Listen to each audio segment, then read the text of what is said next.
Well, as you saw on the first day when I talked about new ventures and the elements that have to come together to have a successful venture, and Bob also said it's the people issues that tend to sink ventures more often than not. It's not the technology, it's not the funding, it's people issues. So it seems very important then that we have something that talks about people issues and organizations. And tonight we have a panel, unfortunately one of whom is sick and not able to come. But Vivian Vitale is our moderator. I met Vivian a few years ago. I'm on the board of a public company that is still run by one of the founders. And I'm chair of the nomination and governance committee. So when we were looking to expand the board, that was what our committee does. So after doing a search, et cetera, we had some candidates and I met with Vivian. And it became clear pretty soon in talking to her that she was a great candidate for for any company, but a founder one in particular. I remember we talked about the things you'd worked on with as senior management, and at least two of the three worked on, I think I knew the founders, and I think I had incorporated one of those companies. And so the idea that we'd have a board member with HR experience, organization experience, that knows how to deal with a founder-led company that was growing seemed really great. So I couldn't think of a better candidate to put this panel together. And last year I did the dope slap and said, Vivian's the person. And I convinced her, again, with our highly paid compensation, these beautiful water bottles. And Vivian assembled a panel of other people that she thought would be useful in the organization, people issues. And so I'm going to turn it over to Vivian, and we're going to, we want to make it interactive. So if you have questions, we hope you have a bunch, put your hands up. We'll have the mics run around. We do have some questions sort of pre-canned, but if you have some issues, just say them and we'll see what we can do with them. So without further ado, Vivian, thank you once again. Thanks. We did this last year and we really enjoyed it. And what made it really great was people were very interactive. And we do have, questions that people have submitted here ahead of time. But, I think it might work best free form with people raising their hands on what you want to talk about. The areas that, as many people are building their companies or interested in really what you do as a founder, early stage, what are the things that you need to do in terms of building your organization? How do you hire people? How do you pay people? How do you deal with problems? All those hopefully we'll be able to touch on with you tonight. We have different experiences. I'll tell you a little bit about my experience. I worked many, many years. Right now, I'm not working full-time anymore. I have a small consulting practice where I do really just the work that I like to do, which is working with people building their business or helping people grow in their roles, particularly when someone is new to a position, particularly if they're working in an HR or people function. I like to have people get started doing that.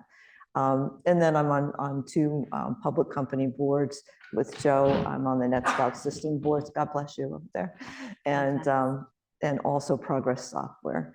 And then I also work on a couple of nonprofits. I work on Entrepreneurship for All, which some people may know about.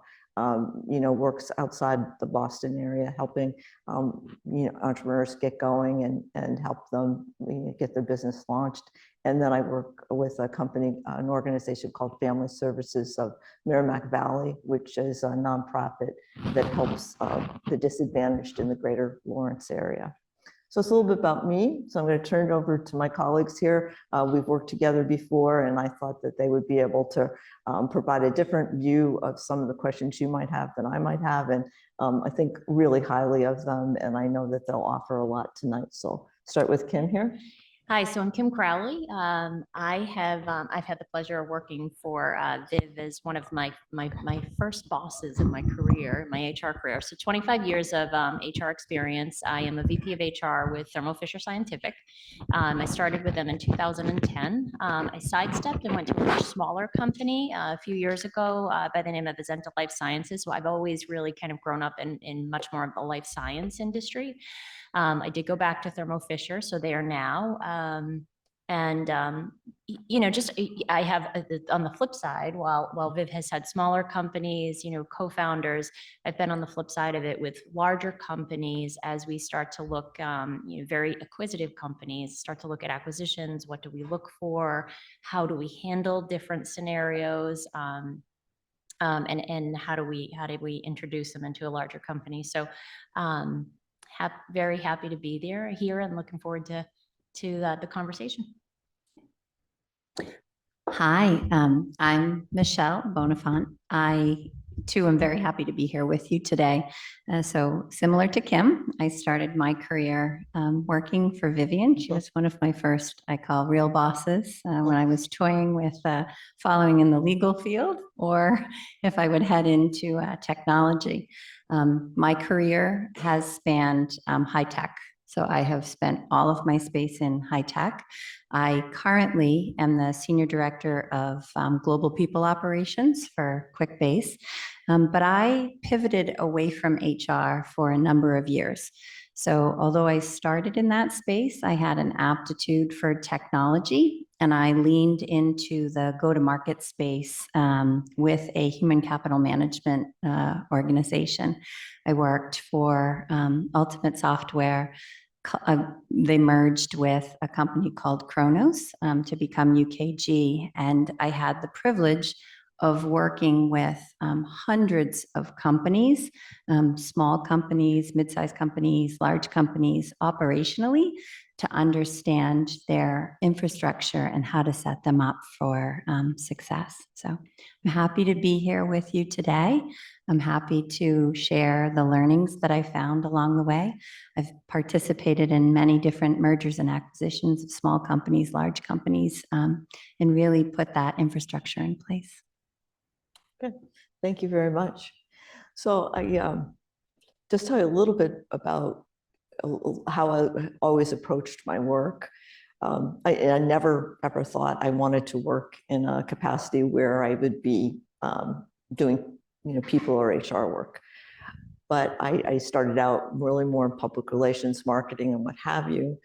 But I ended up being a person where people came to for advice and counsel. And I started to see that you could really help people and help people be more effective, by, providing clarity often around what needed to be done, or even just explaining a policy that I might know something about. I was the writer in the company I worked for initially. And so in addition to doing some of the public relations work that I did, I ended up writing kind of the onboarding materials and the company manuals and all of that. And so I got to see that you could just have such an impact by helping people realize what organizations wanted them to do, but also helping facilitate them be successful. And I was very fortunate I grew companies in the companies that I worked for. And I shared similar values with the founders of those companies, the leaders of those companies. And it's my belief that that's what helped make those companies successful. Certainly it was the products and it was the right market. But when you have the right combination of people with similar values and similar goals, and you put those together, you can work miracles. And so I'd like to see what questions you may have as those of you that are thinking about starting your business or have a business, or things that you'd like to know about. We have different points of view. Kim has definitely seen it at scale.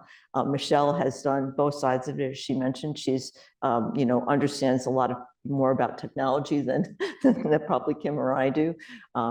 But I think that she also has seen, different companies through growth and acquisition, as I have as So hopefully we can help you with things that you want to talk about tonight. So I don't know if anybody wants to start off, or I can read off one of the questions here and we can give you some, we can start from there. How about I do that? We got one. Okay, got a question. I'll get started. So culture is key, especially at any size of a business.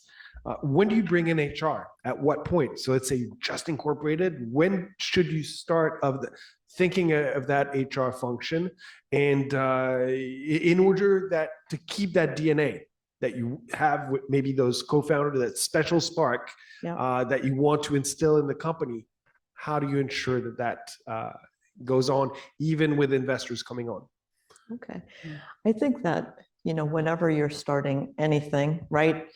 I think if it's your product or if it's your company, typically maybe you're doing that on your own, but most likely you're doing it with one or two other people, at least to start.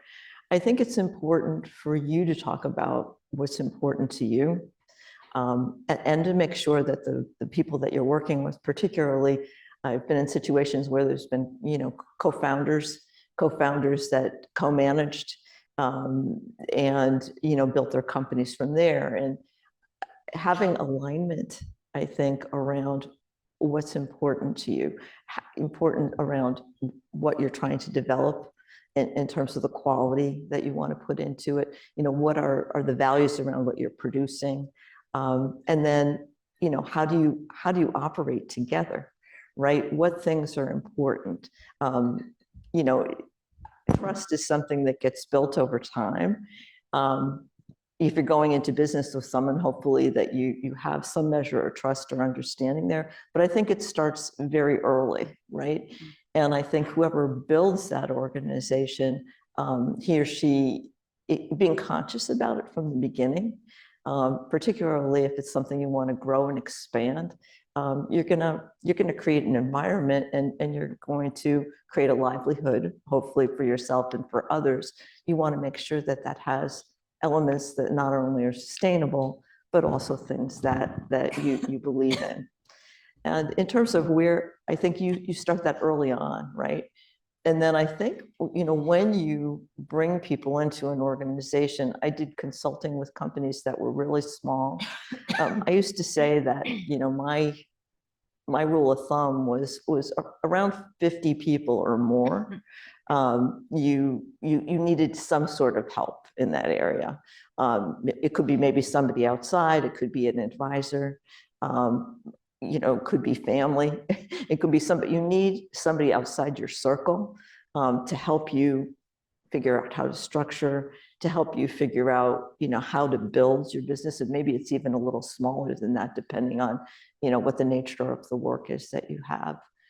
And then I think, as you go through it, your how you hire is probably one of the most important things, whether you're a small company or whether you're a large company.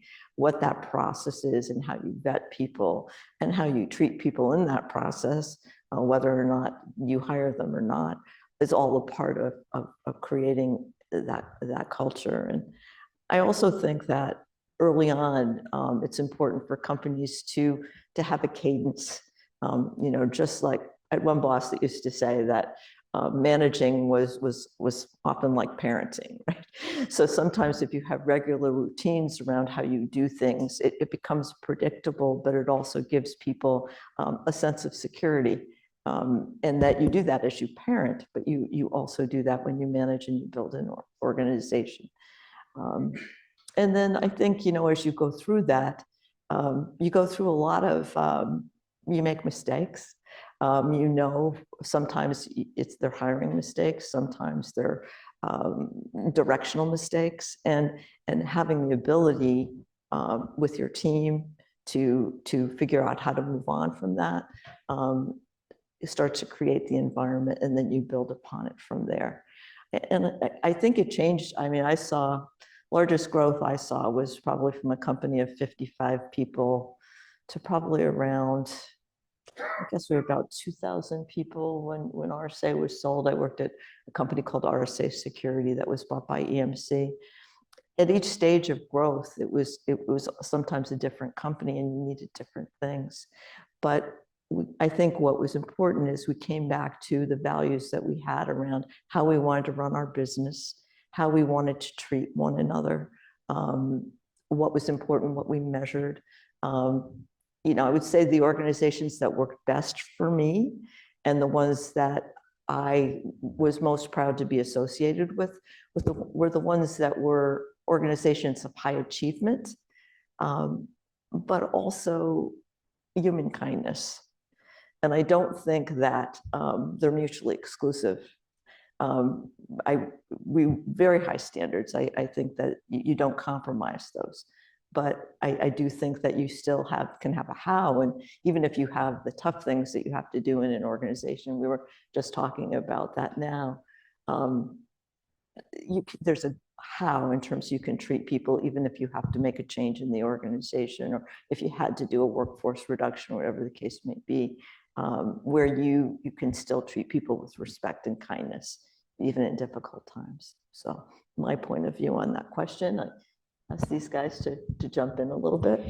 I think you asked a question also around culture. And I think, when you think about how do you build culture and how do you maintain that as you kind of start your organization, it's really building that foundation. So even just as simple as what is your mission statement, and something that I think you in the core leadership team can kind of build upon, so that you reemphasize that as you continue to grow. What is your mission? What was it that you were set out to accomplish? And even a company like Thermo Fisher's at the 130,000 employees, our mission is to make the world healthier, cleaner, safer. And why it is so critical and it's so important is because even on our worst days, when I'm trying to motivate finance professionals, how do you contribute to the overall culture of the organization? It comes down to a patient and saving lives, and the patient becomes your family member. It's your mother, your brother, your sister, your child. And that, that's what culture does. It brings you back, and it makes, for you as entrepreneurs, it makes your mission and what you're trying to do just as important to your employees as it is to you, right? So you use that as a tool to motivate your workforce, but also to attract your talent. So, what I've noticed growing up in HR over the past couple of decades is that the younger generations, they want something that they can connect to. They want to know that what they're doing is symbolic and it's important to them. And so when you think about culture and how do you articulate your culture and what you're trying to do, keep that in mind. And how do you do that? And you leverage that brand for your people purposes as well. I agree with what Kim stated. So I was actually focusing on the culture piece of the question that you asked.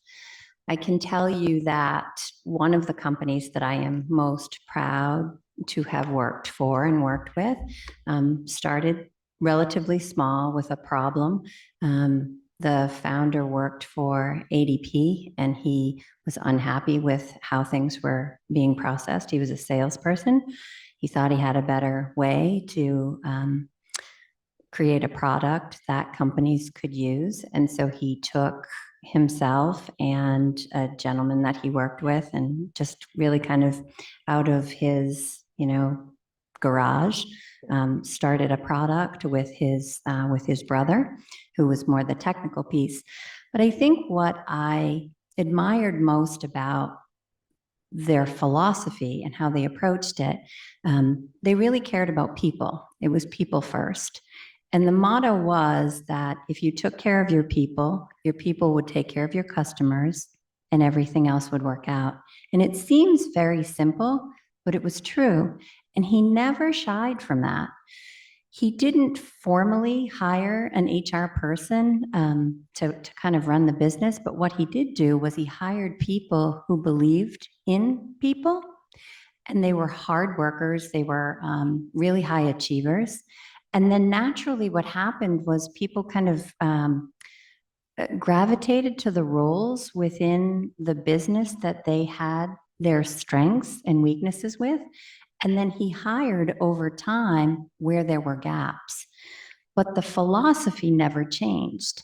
And watching that company from, a very small number of people in revenue to expand to be a significant number of people, revenue, and ultimately sold. It was public at one point. It became private. It was, then picked up and bought by a private equity firm that basically wanted it for 20 years, and they weren't willing to sell it because of the people and their connection. The profitability was extraordinary, and it was shared throughout the organization.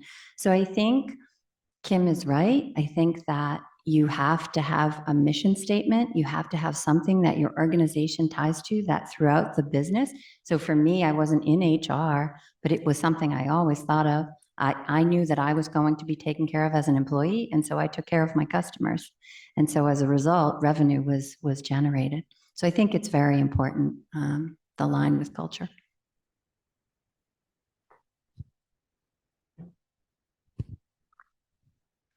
Thank you very much. Personal and professional relationships within the small teams, should there be any boundaries? I think that you're in a small business, you're going to have that, right? I think that it can get difficult, right?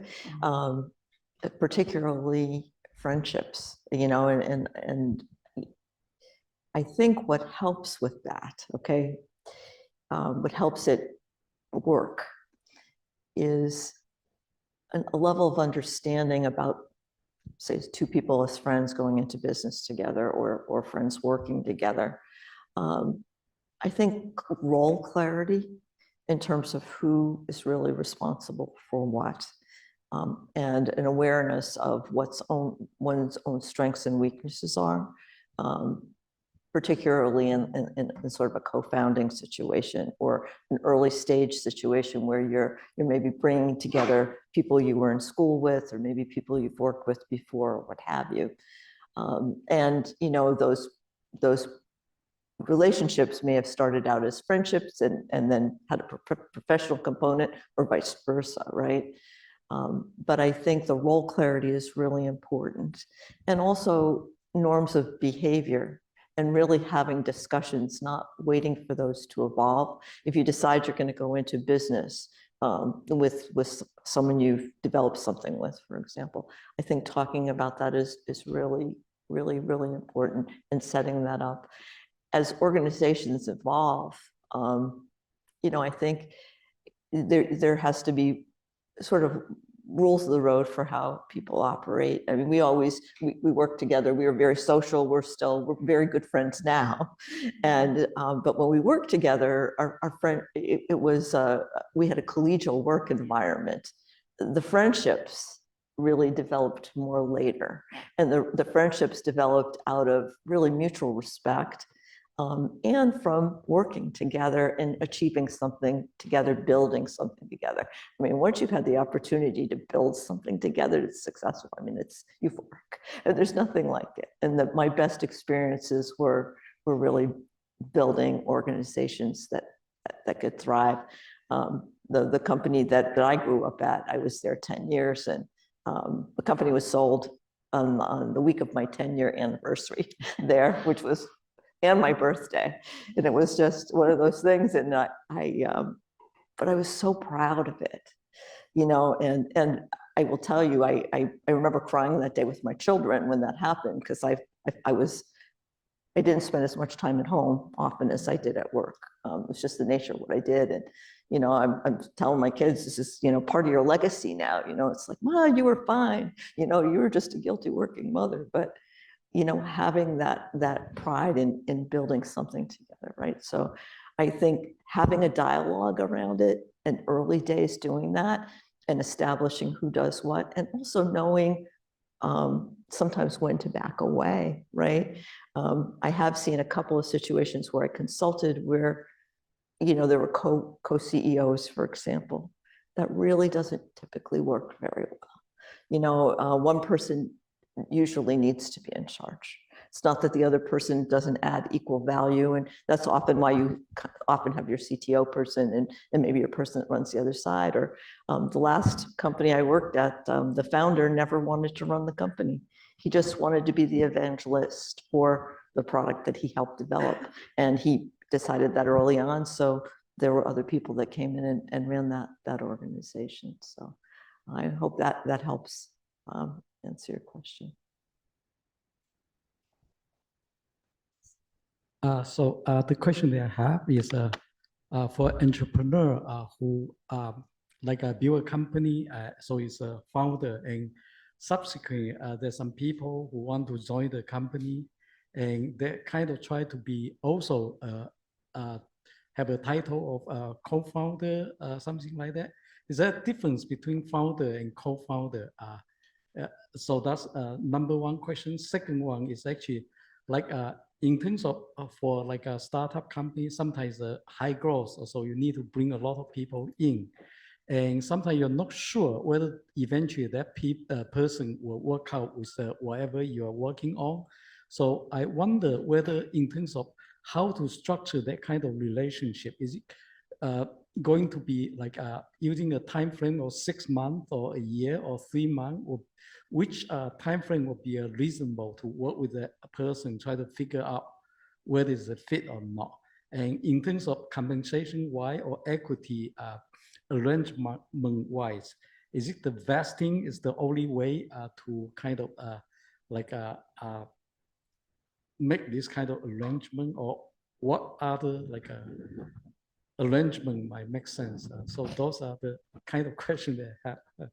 Thank you. That's a lot to of unpack. questions. Yeah. That's a lot of good ones. Yeah, I know. I don't know where to start with that. So I guess I will say is that sometimes I think it's a good situation, even not in just a founding situation, to sort of try before you buy, if you will, particularly if you're uncertain about that person's capability.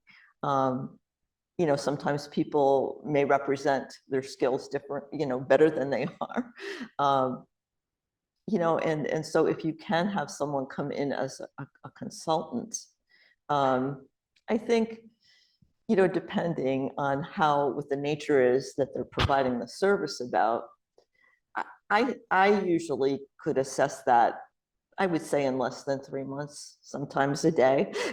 Sometimes you would know, but I trust my intuitive judgment on that. That was one of my things that I was always good at doing.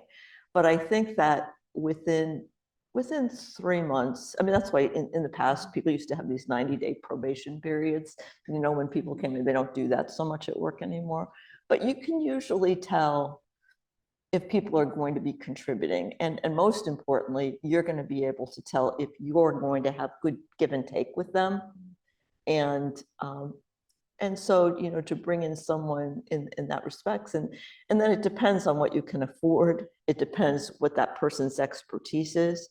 I think early on, if you can do it in a way that it's, some sort of a monetary compensation, versus stock or anything like that, I wouldn't do anything like that early on. If you're limited in money, you can try to negotiate something. Or if someone really does want the job, they'll maybe accept, a little bit of a less of a consulting fee if they think that you might be hiring them. So I hope that answers some of your questions. In the beginning, your question was about about co-founder title.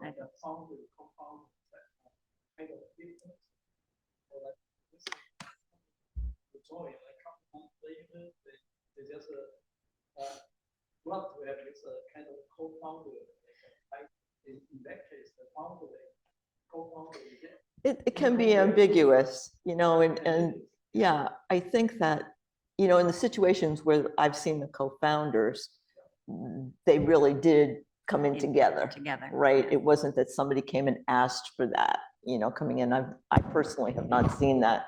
I guess what I would say is it would depend on the value that person was bringing in. So if he or she had an expertise that you really needed to make your business be successful, and it complemented you, then that might be something I would do.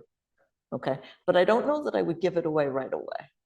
I think I would, you know, take the time to get to know that person, you know, whether it's coming in and working as a consultant, whether it's, you know, problem solving on something together. I also think that, you know, in that whole recruitment process, if it's a small organization that you have, or, you know, whenever we hired executives, I would always have more than one, you know, of course you're interviewing side, but I'd always try to take people out to dinner, right?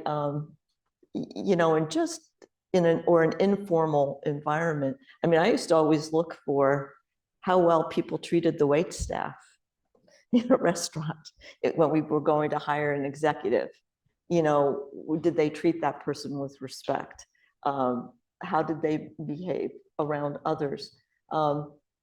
Because it's someone can interview very well, but you might miss some of the subtleties for how their human interaction is. And so that's what I would advise. I would take my time and try to really get to know the person and the whole person, not just, you know, what they're bringing to the table or their particular technical expertise or skill set. One in the back there. Thank you for your answers. I had a question regarding your, or kind of about your experience that you mentioned in mergers and acquisitions of that sort.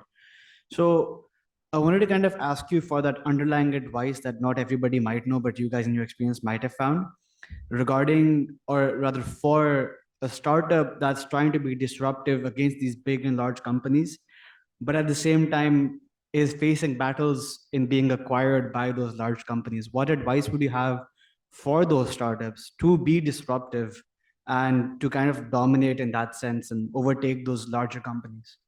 So you want me to take this one? I think that's you. So being with a very large company, and when I think about the competitive landscape, and so right now I'll give you a real-time story. We're a multinational company. We have a very large business that we do in China, and the China competition can do it better and faster.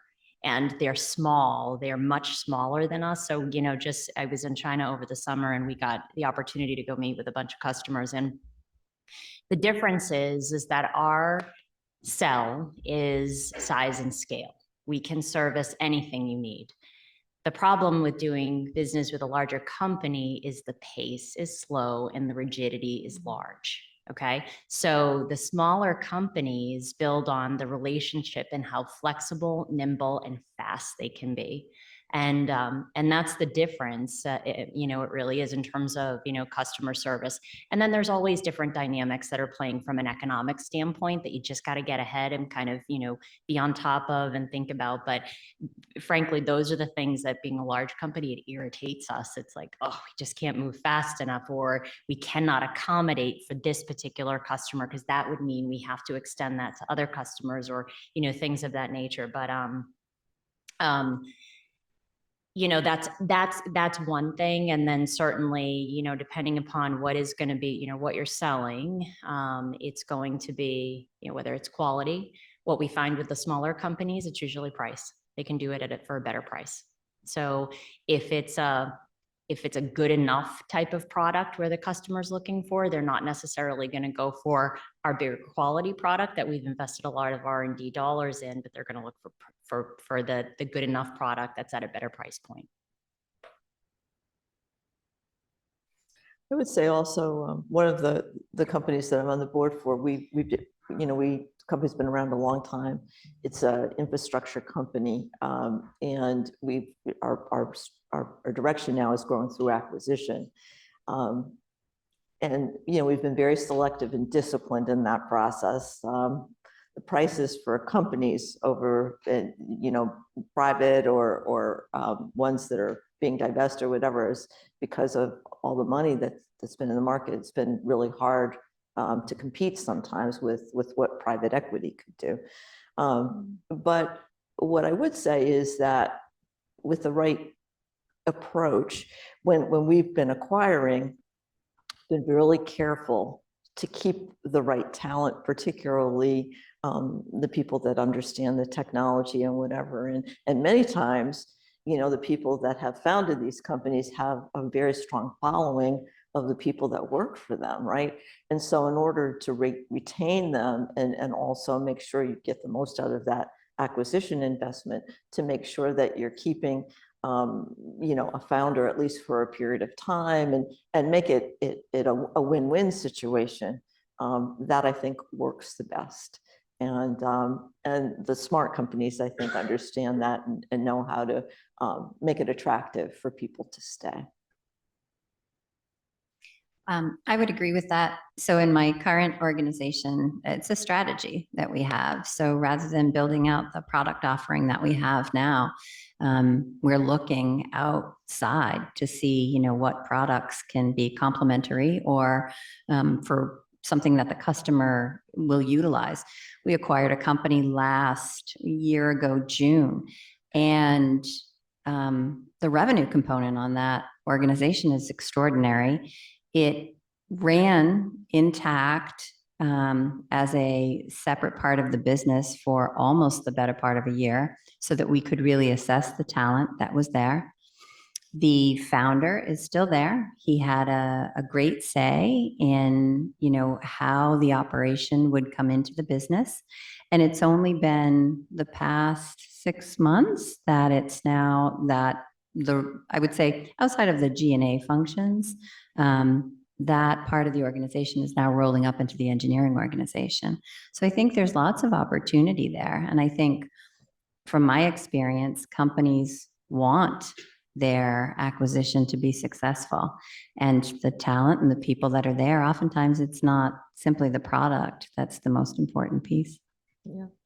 A lot of times too, I think if you do it the right way, you look at the talent that you're bringing in through an acquisition, and sometimes it's you have better talent that you're hiring, and you may not have the same talent inside, and it's not always popular to do that, but I can think of organizations that in the past I was a part of, and we made acquisitions. I actually made changes on my staff because the people that we got through the acquisition, just had a better skill set.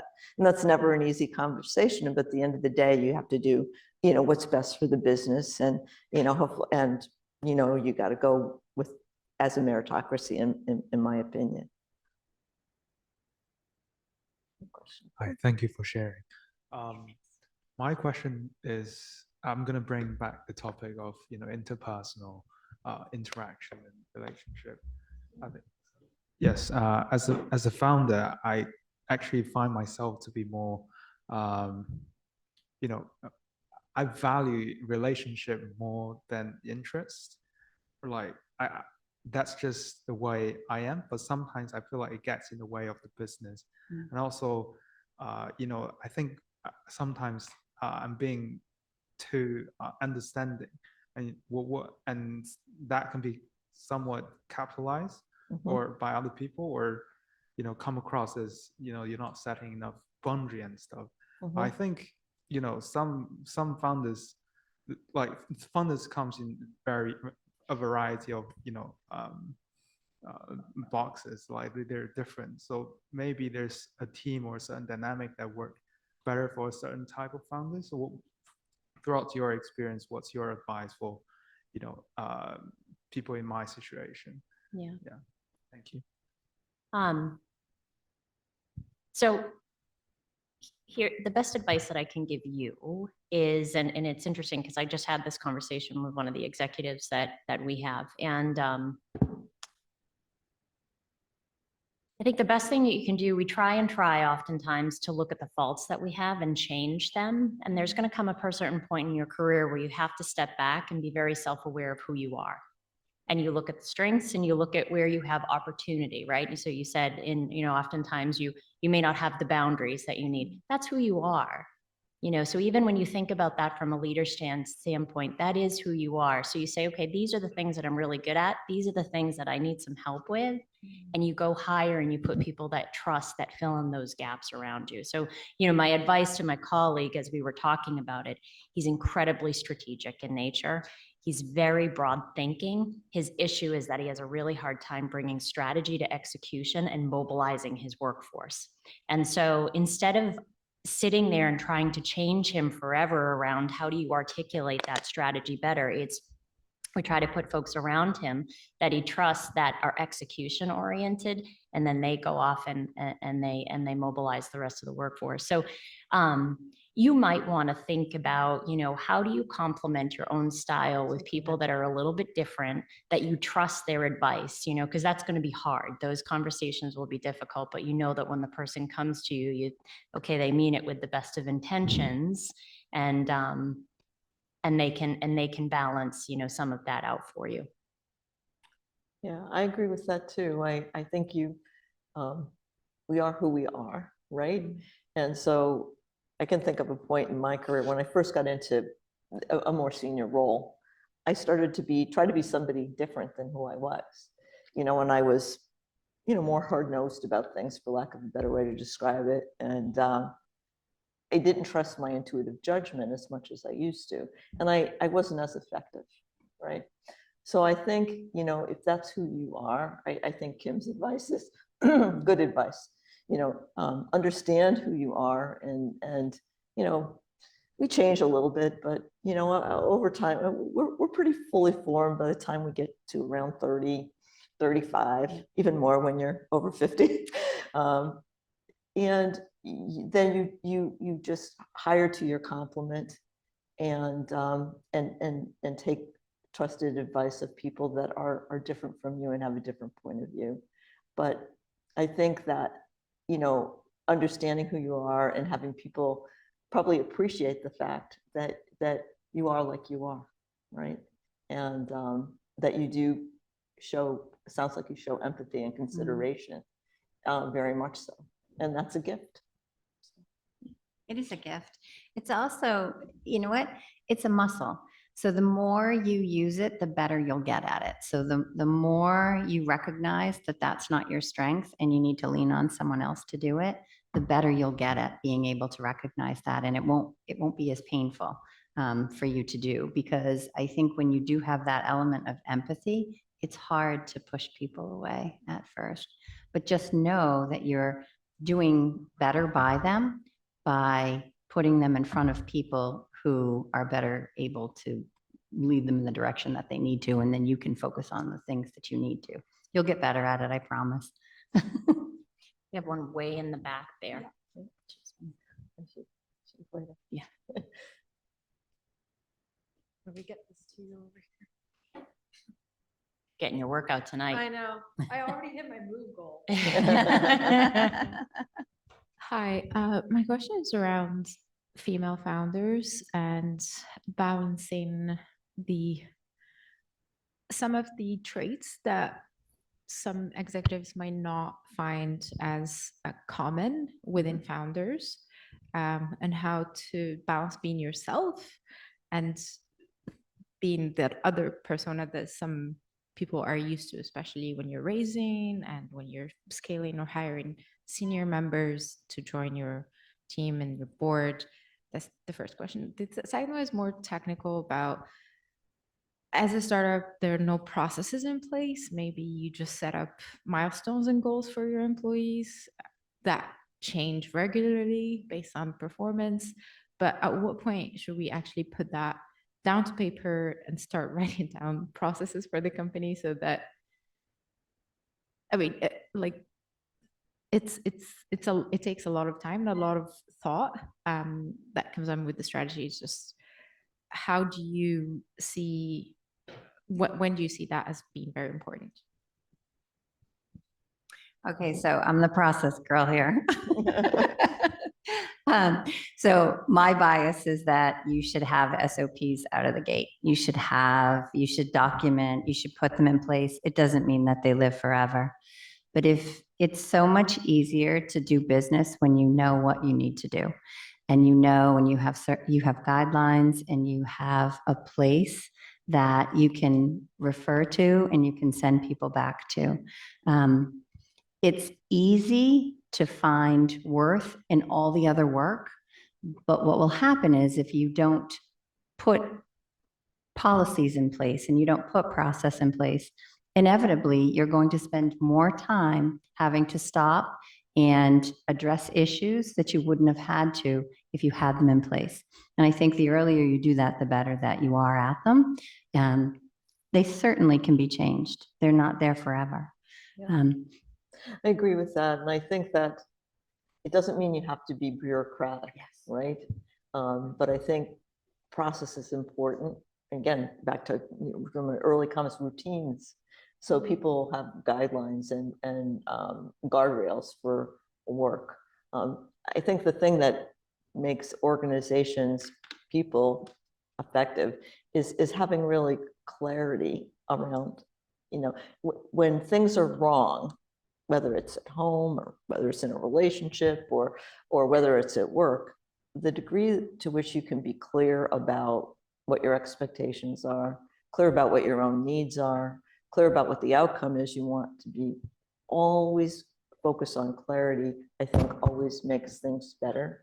It may lead to some conflict, but the conflict also, if it helps you get to better clarity, you're going to be in a better place. Conflict is good if it gets you to a better place.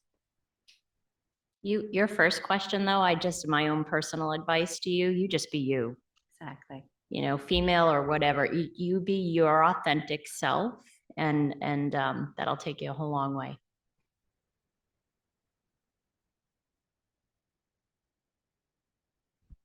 That's a question. Good. The questions. One more. Janet, it's a race. Thank you. I would like to bring back again to the co-founders conflict when you have the different set of people, right? Technical co-founder and business co-founder. As we have seen in the previous session, over the time, the value of technical co-founder starts going down and business co-founder starts getting up. And that naturally creates some kind of insecurity for the other person, right? Any thoughts, experience, how you actually try to solve that particular situation or your experience? Thank you. Well, I think that, personally, I've been in some situations where I would help facilitate that, okay? But usually when someone asked me to do that, there was already, more of a problem than you would have wanted it to be, right? So I would say, if you that in business, okay, you're going to have that natural conflict that's going to come about because of sometimes the amount of time people take to develop the technology or the quality with which they will and what the go-to-market needs might be. And so that's part of what happens. But I think that having, being able to have a dialogue and be able to try to problem solve together. If you have outside financial advisors or, professors or whoever is helping you get going, chances are you have trusted resources around you. If you had a trusted resource that you both parties, respected, hopefully that person could help. Maybe even just facilitate a dialogue to help you come to more common ground. I think it's important to understand, know when to ask for help, and also to be honest always in these interactions. Sometimes we get angry and we walk away, and you may not really have really gotten to the issue. One of the things I used to always try to do, I still try to do this in my life, when I'm having a conflict with someone, I'd say, well, do you have any, when we were done, do you have any undelivered communication? Chances are more stuff came out, when you say, is there anything else here you have to say? And you sure there's nothing else you're holding back? Well, maybe they were, right? And a person said to me once, when you take what's covert, what's behind, and you can make it overt, then you can problem solve. And a lot of times people don't always honestly dialogue. So hopefully that helps. But I think don't be afraid to ask for help with people that you know and trust, and who that other party would trust as well. Vivian, Yeah. I thought I would weigh in here with a problem I had in the past that I'd like to pose to you, and then I'll just tell you how I resolved it, and you can tell me whether it made sense. So, and this may not be atypical for the kind of companies that come out of here, So one of my co-founders, my co-founder was a MIT computer science professor, former one, brilliant guy, and just fantastic. I began to notice over time that we weren't meeting schedules, and the team seemed to not be functioning well. So I went and I started asking people, like, why are we behind and whatever. And what slowly came out was people said, and I had to piece this together. Well, I go to the co-founder and I say, here's what I'm proposing to do. And immediately the guy was so brilliant, he would say, what did you think of that? And they would feel like really stupid the way, because he was used to dealing with postdocs that are, real motivated and brilliant type thing. And so they would go back, and over time, they sort of were afraid to bring issues forward because, I'm going to look stupid. So what would you do in a situation like that? And then I'll tell you what I did. Well, I think what you have to do in a situation like that is you have to tell the person what they're doing. Now, they may not want to hear it, and they sometimes their egos are such, right, that they have to be better, smarter, whatever. Sometimes they're just are smarter and think faster, and that's sort of where they go, right? A lot of times, I think when people do that, they aren't aware of it. And sometimes by bringing a level of awareness to it, it makes it better. If it's really driven by ego, chances are that won't fix it. But I think the other way, potentially. I don't know if you guys have any other thoughts on that. Yeah, I took a class on radical candor, and it is phenomenal if any of you are interested. But it's just that it's having, very honest conversation and putting it in the room in a kind way, not in a, not in a mean way, in a kind way. So it's very valuable. Is that what you did, Jeff? I'm laughing because my first response would be, "You're making everybody feel stupid, stupid." I can't really Well, that's Kim's kind. Okay, so here's what I did once I figured it out. I mean, it took a while to figure out what was going on. I went and I talked to him about it, and it wasn't ego. It was just the way he was. Mm-hmm. And so what I said, well, why don't we try this? Whenever you have meetings with the team, one-on-one, why don't I be there too? And, he would come and say, well, did you think of this? And I would show that I was just as stupid as they were. But I would point out to, I could push back a little bit against them and sort of get to something. So they realized they weren't the stupid ones. It was just, and so we did that for a while. It was painful, but eventually he understood it. I said, if you don't figure this out, we're never going to get anywhere because, and by the way, some of the stuff you asked for is totally off our plan because, you're so brilliant. And so we worked it out that way, but it was, it took a while, and that's all I could think of doing. Well, he learned. So, yeah. So if I look stupid too, then maybe everyone else. Okay.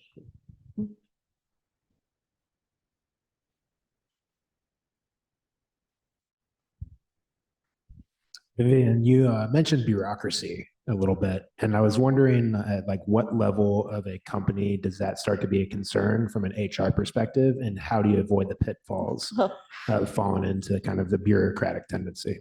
That's a good question.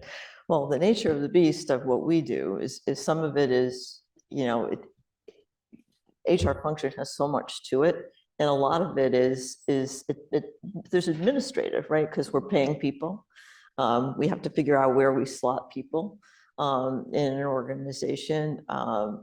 You want to make sure you have fairness, and then you have benefits, and then there's the whole other side of it that's more helping your business be successful. So, I think that I always liked, Michelle can probably speak to this more.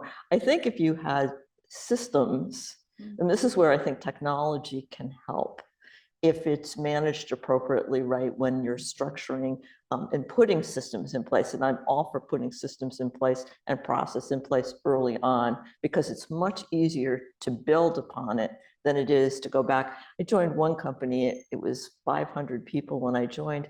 There was everybody was doing everything on spreadsheets. I mean, it was ridiculous. And everybody, there was no job structure. And to go back and retrofit that was, just crazy. But I think you can do it in a way, if you do it early on, to keep it simple, but yet do the things that you need to do from a reporting, compliance, and fairness standpoint. And I don't know what you would add on that, because Michelle, that's what her wheelhouse. Yeah, I also think you're at a major advantage right now with AI. So when I think back to, when I was kind of starting to put businesses operationally strong, I was starting from scratch. And now you have so much technology at your fingertips that help you, do things even easier. So when you were talking about, policies and documentation, I mean, my gosh, you could, ask ChatGPT to throw up, a policy for you. And then it's not, you take that and then you iterate on it and you make it, you make it yours, but it's a starting place and it takes such little time. The other thing I would say to you is technology is your friend. You can have really low cost solutions that help put that infrastructure in place that creates really the basis for fairness, because your business is, if it's successful, it's going to grow. You're going to hire more people. You don't want to have to stop and take the time to go backwards and put things in place so that you can ensure that it's not noise for your employees. You're paying your employees effectively. You're giving them the benefits that are the right, benefits for them.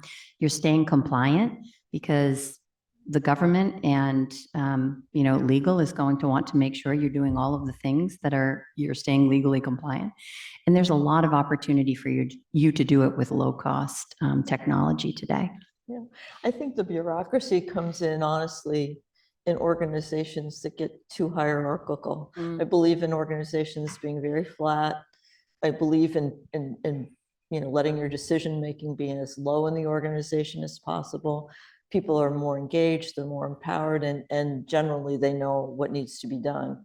But that's something, as an organization grows, sometimes you get away from, and sometimes it's necessary. But I've seen more bureaucracy get put into organizations. Sometimes people like to empire build because it makes them more important, right? And so, I always believed in flatter and not a lot of hierarchy.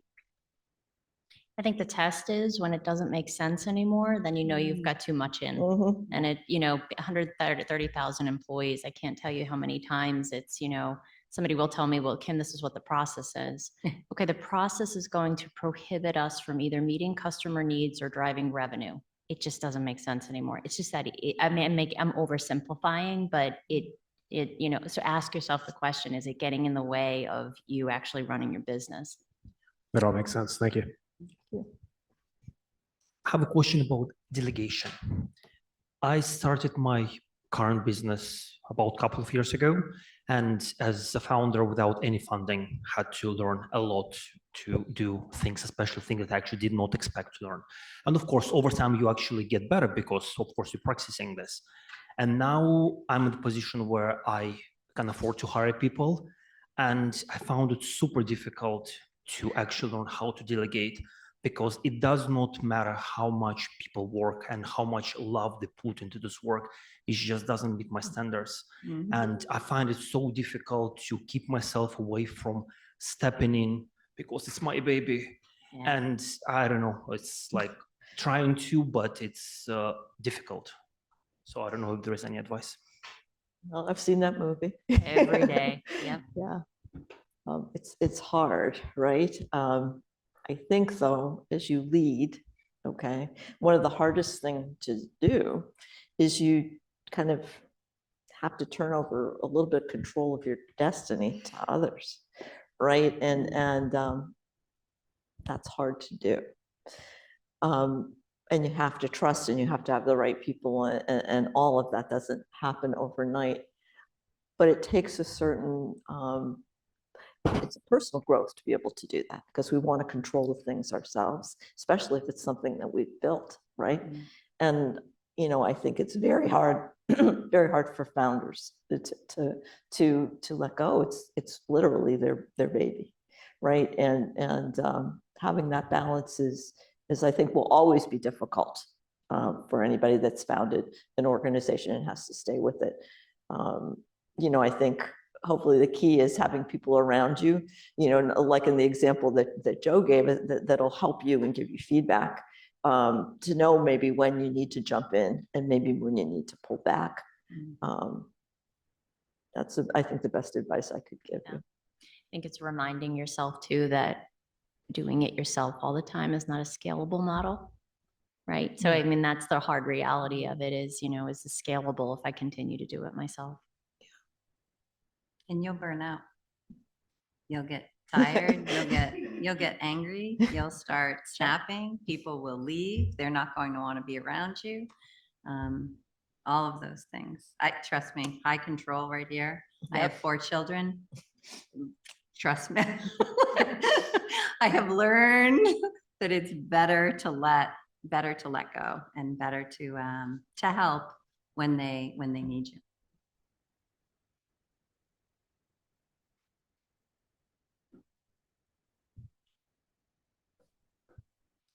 Hi, so my question is relevant to hiring. Now, you've already touched that, say, for an instance, you have your founding team and they are engineers from, one is software, one is front end, back end, machine learning, AI, and everything.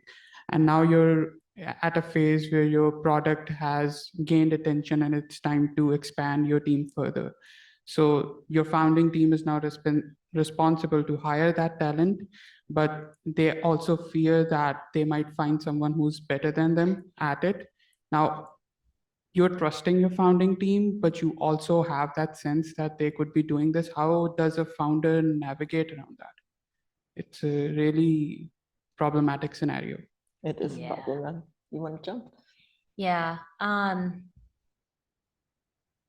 think you have to stay close to the team that's hiring to have a common ground in terms of what you're hiring. There's a level of letting them do it and trying to go through the candidate selection process, but also keeping your finger, we talk about our general management team, anybody who's in a kind of a GM role, you're an inch off the ground. So you're keeping, a close enough level to the detail and kind of how they're hiring or what they're looking for. You'll see the insecurities in it if it's there. And quite honestly, how you quickly rectify it, you become, you take it much more on a personal level, helping them feel good about, what they're hiring and the experiences that they can convey to, the new hires and things of that nature. You can bolster their ego up so that they, the insecurity that's there is a little bit less. But I think as you're growing, you probably want to stay a little bit closer to who you're hiring and who is making the hiring decisions for you, because it's costly. I also think that in all the companies I've worked in, we had a very elaborate hiring process. I mean, almost everybody and their mother would interview the people that were coming in. And the good news about that is it does give you more buy-in for the candidate ultimately, but sometimes it lengthens the process.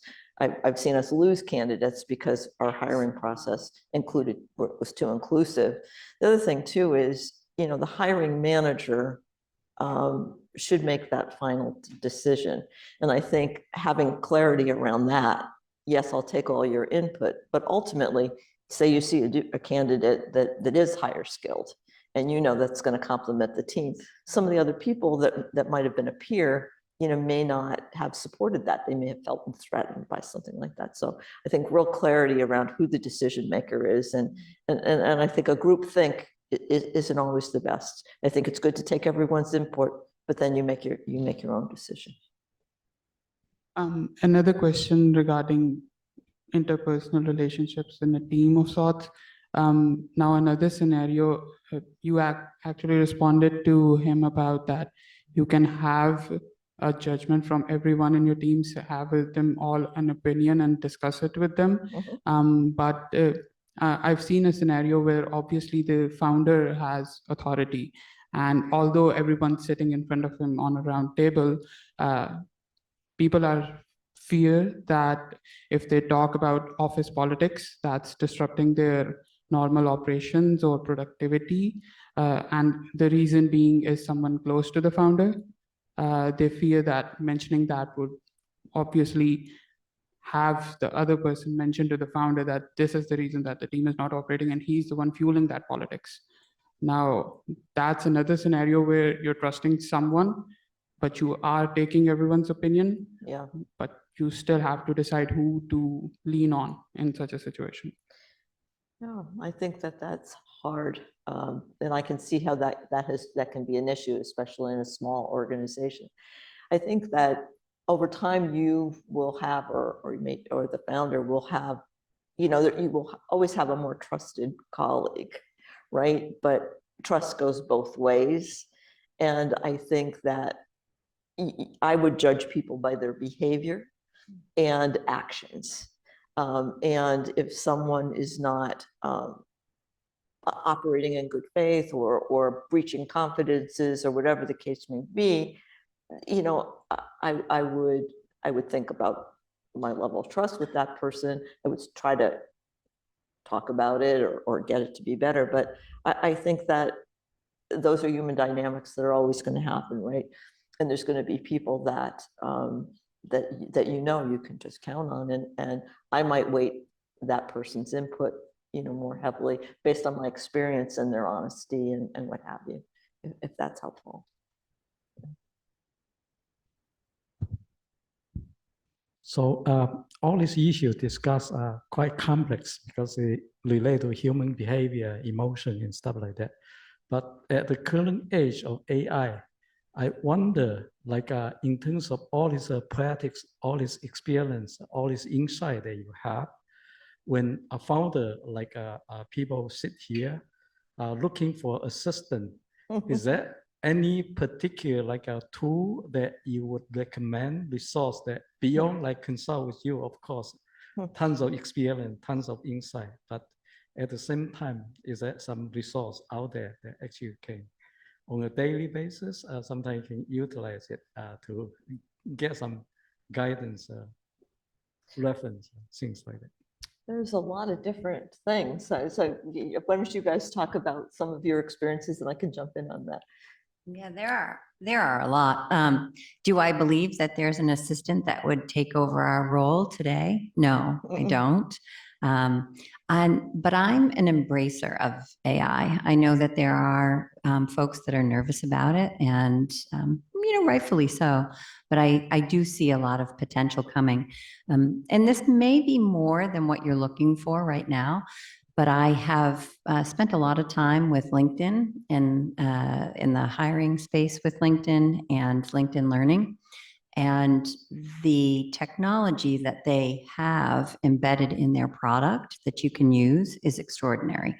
So it's not quite an assistant yet that you may be looking for, outside of ChatGPT or the bots that are kind of popping up everywhere. But from a platform perspective, that gives you good guidance at a relatively reasonable price. LinkedIn has a lot embedded in it, and they're really investing in their AI technologies.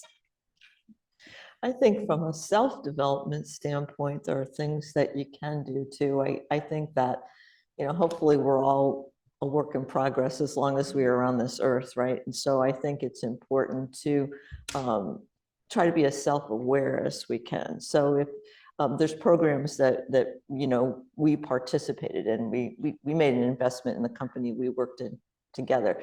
This model still exists, and it's one of the most powerful models I ever worked with. I still use it. It's called process communication model, and it's very similar. It's sort of like a basis of a Myers-Briggs. People seem to know that a personality type. But this talks about how people evolve and change over time. It also talks about how people react under stress. At one point many years ago, I was certified to teach this program, but we incorporated it into our work and training and our management development and all that. And then I did it in 3 different companies, and it really helped for a level of self-awareness, first of all, but also help people for self-understanding and working together. And there may be some better tools out there now, but I think the degree to we can work on our own self-development, and that will come through our own work, not so much, AI can maybe give us some tools that we can look at for that to use for a level of self-awareness. I think that's helpful too.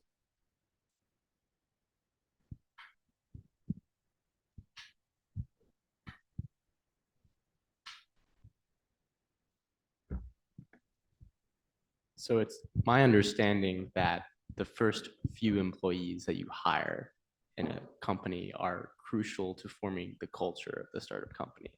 So let's say hypothetically, you start the company and you're hiring your first few employees, and you're interviewing someone and you think that they're very technically qualified for the position, but you're not sure if they'd be a good fit for the culture that you're trying to cultivate.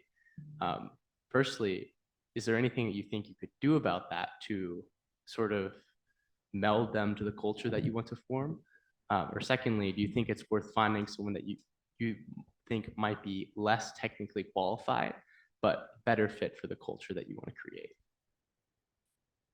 Oh, that's hard. It is a hard one. I have a bias. It's just like So a this is- spouse, though. You're never going to change them. You're never going to change No. them. 100%. Yeah. So I don't know. I'm a gut hirer. So if I feel in my gut that person's not going to meld with the rest of my team, I never hire them, regardless of what their technical acumen is. But that may not be the case for everyone else. I'll give you another example of, I agree with Michelle. I think in a small environment, it's critical to have the connection.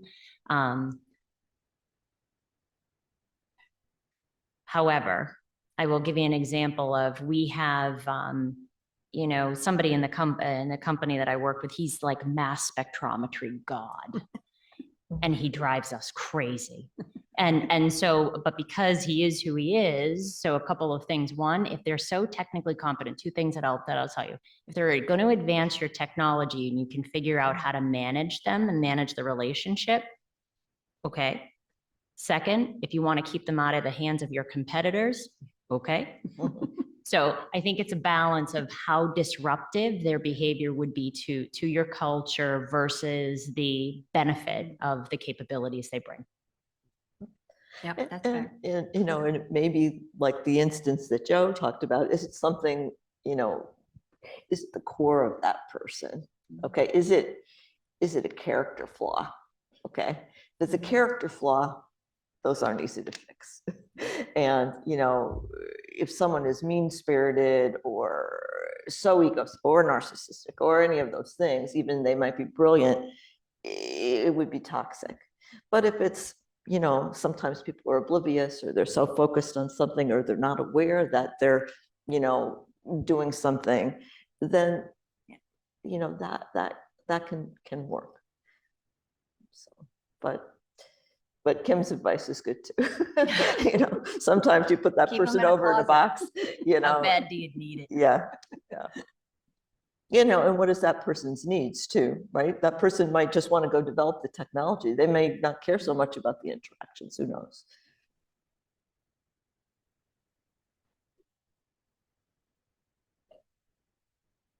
I don't know if we do you have any questions for the people in the online at all? No, okay. Yep. There's someone up there. Right there. Right there. Right up back. Nope. Nope. Nope. Cheat. Right up behind you. Yeah, I got it. Oh, should I go first? Yeah. Go ahead. Just following up to that question.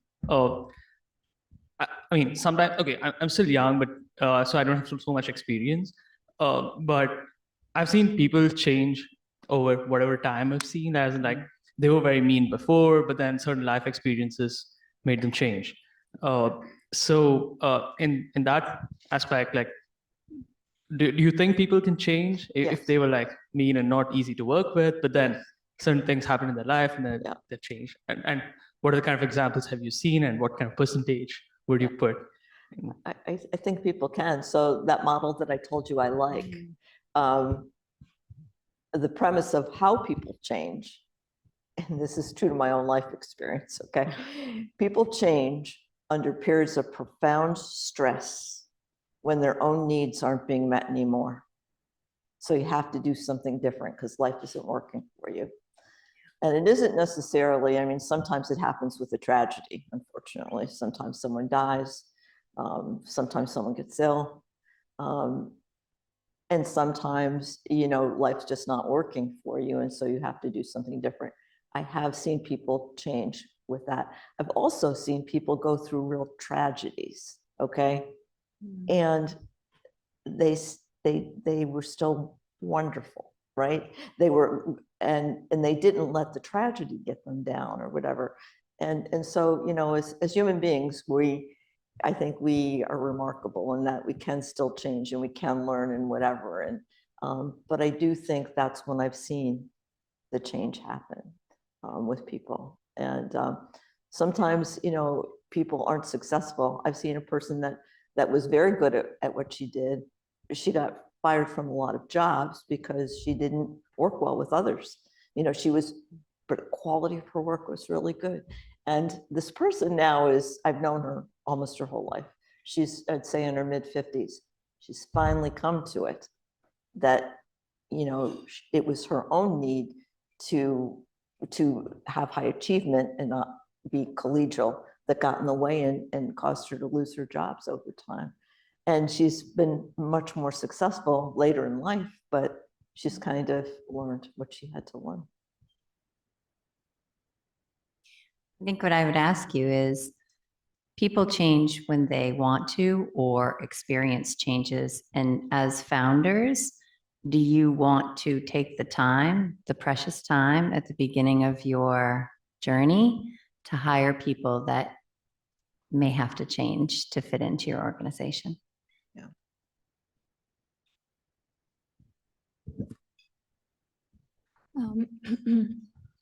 I have two questions. Before I dive in, I would like us to have in mind like a startup with a very few small group of people, and they're at the very early stage, and they're not really familiar with the business world, probably not at all, but they have a very good product, and they're very good at what they do, just don't have a lot of knowledge in that area. So at that stage, probably having an HR person is not a main concern of a founder. Maybe having a lawyer if you need a patent would be, having an accountant who likes to do their taxes anyway. When is an appropriate time for someone to start thinking of hiring an HR person, and what is that related to? Is it to the number of people who are working the company, the type of the company, or the stage? I would like us to give us some advice regarding that part. And second, many people already talked about the culture. Again, this is a term that not everybody is necessarily familiar with, because that can affect how the whole system operates, your business plan, your marketing strategy. So for people who are not familiar with this area, again, what are some questions they should think about when they're in the process of choosing their culture? And if you could give us an example, maybe with companies that we already know, so it's a bit more understanding for that group. Thank you. We have a bunch of questions there. I'm going to let you guys talk about the culture part, and I'll talk about who you hire. I think that it depends what your needs are. Okay, if early on you need some help in terms of thinking of your structure, thinking about what you want your culture to be or whatever, you know, I would say work with a trusted advisor, you know, or people to help you do that. I did some consulting and work with a venture capital company that had invested in the last company I worked in, and I would do you know, some sessions with those folks. What I found, and this is just on the basis of my own experience, around 25 to 50 people in an organization, you needed some sort of outside advice. Typically, people would bring in, have outside legal advice if they needed it, and hire that sort of on a contract basis. They tended to bring in a financial person before they would bring in a human resource person. And probably that is more the need. You have to pay people, you have to do some of the more financial things early on. The one thing I would say though, is a lot of times in most of these early companies, when they do hire their HR person, they have the HR person work for the finance person. Don't do that. It really is better to have that function separate because it's as important in a different way. And to give that person sort of equal status. And so that's what I would say about that. And I think that second part of your culture question, maybe these guys can chime in on. Yeah, I think that when you think about, culture and what are some of the questions that you ask, you go back to, again, what is your mission or the value of the company or your product? How do you take that into your employee population? How do you want it to feel? What are going to be the common values that you have, amongst your employees? Is it level of integrity? Is it the amount of intensity that you have? How do you want to be known? And then I think you take that into, okay, how do you take what you're producing, you take the values, and you enable, a level of excitement amongst, yourself and your colleagues to achieve that. And that could be, there's different exercises that you can do. And so when you look into culture and how to create a culture, you can do a lot of different research on how do you do that. You create values, you create your mission statement. But I think it's something that you actually put pen to paper, just like you would goals, so that you can, it's something that you pick up even on your hardest days. And you're like, okay, are we living the mission? Is the culture still there? And it's something that you can, that's constant. I agree with Kim. I think that it's an exercise you have to go through. What is important to you as a company? So to those founders, what do they get up for every day? What is important for them to see in their employees every day? And I think you put it, pen to paper, and you write it down, and it's your values and your mission. And I think your culture comes out of that. And I wish I knew how to spell his last name, but